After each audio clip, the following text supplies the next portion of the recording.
महत्त्वाची बातमी आता पाहतोय तर एप्स्टीनला न्यूयॉर्कच्या जेलमध्ये मारलं गेलं। महाराष्ट्राचा एप्स्टीन खरातच काय होणार? राष्ट्रवादी शरदचंद्र पवार पक्षाचे सुनील मानेंकडून ही शंका आता व्यक्त केली जाते आहे। तर सुनील माने गेल्या काही दिवसांपासून सातत्यानं वेगवेगळे आरोप करतात। आता त्यांनी शंका व्यक्त केलेली आहे।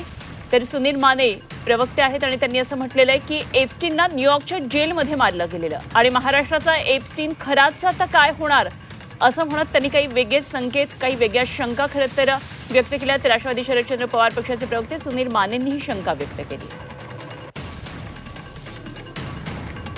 एप्स्टीन याला अटक करण्यात आली होती आणि तुरुंगात त्याचा संशयास्पद मृत्यू झाला। लोक म्हणतात की एप्स्टीनला व्यवस्थित मारून टाकण्यात आलं, कारण त्याचे पुरावे, त्या संदर्भात अडकलेल्या लोकांचे सगळी माहिती जगासमोर येऊ नये। महाराष्ट्राचा एप्स्टीन हा भोंदू बाबा अशोक खरात हाही अनेक हाय प्रोफाईल लोकांच्यामुळं आणि त्यांच्या संदर्भातले जे काही सगळे आर्थिक व्यवहार आहेत, जादूटोणा आहे, वेगवेगळ्या गोष्टी आहेत, त्यामुळे तो अडचणीत सापडलाय। बाकीचे लोकही अडचणीत सापडतील अशी परिस्थिती आहे।